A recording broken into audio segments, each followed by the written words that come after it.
Acts chapter 18, NIV. After this, Paul left Athens and went to Corinth.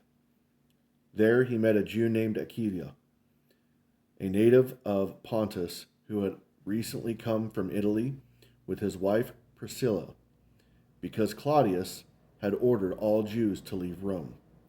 Paul went to see them, and because he was a tent maker, as they were, he stayed and worked with them. Every Sabbath he reasoned in a synagogue, trying to persuade Jews and Greeks. When Silas and Timothy came from Macedonia, Paul devoted himself exclusively to preaching, testifying to the Jews that Jesus was the Messiah. But when they opposed Paul and became abusive, he shook out his clothes in protest and said to them, "Your blood be on your own heads. I am innocent of it. From now on, I will go to the Gentiles."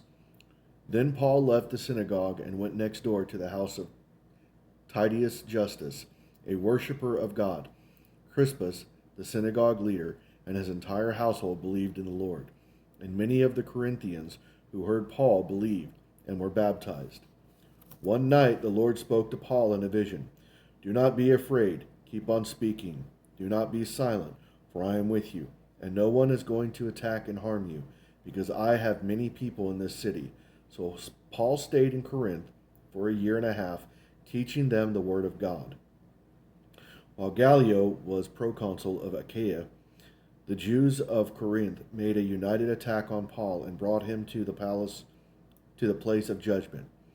"This man," they charged, "is persuading the people to worship God in ways contrary to the law." Just as Paul was about to speak, Gallio said to them, "If you Jews were making a complaint about some misdemeanor or serious crime, it would be reasonable for me to listen to you. But since it involves questions about words and names and your own law, settle the matter yourselves. I will not be a judge of such things." So he drove them off. When the crowd there turned to Sosthenes, the synagogue leader, and beat him in front of the proconsul, and Gallio showed no concern whatsoever. Paul stayed on in Corinth for some time. Then he left the brothers and sisters and sailed for Syria, accompanied by Priscilla and Aquila. Before they sailed, he had his hair cut off at Cenchreae because of a vow he had taken. They arrived at Ephesus, where Paul left Priscilla and Aquila. He himself went into the synagogue and reasoned with the Jews. When they asked him to spend more time with them, he declined. But as he left, he promised, "I will come back if it is God's will." Then he set sail from Ephesus. When he landed at Caesarea, he went up to Jerusalem and greeted the church, and then went down to Antioch. After spending some time in Antioch, Paul set out from there and traveled from place to place throughout the region of Galatia and Phrygia, strengthening all the disciples. Meanwhile, a Jew named Apollos, a native of Alexandria, came to Ephesus. He was a learned man with thorough knowledge of the Scriptures. He had been instructed in the way of the Lord, and he spoke with great fervor and taught about Jesus accurately. Though he knew only the baptism of John, he began to speak boldly in the synagogue.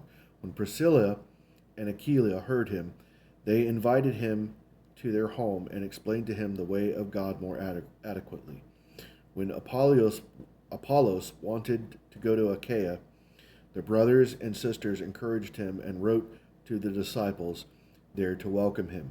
When he arrived, he was a great help to those who by grace had believed, for he vigorously refuted his Jewish opponents in public debate, proving from the Scriptures that Jesus was the Messiah.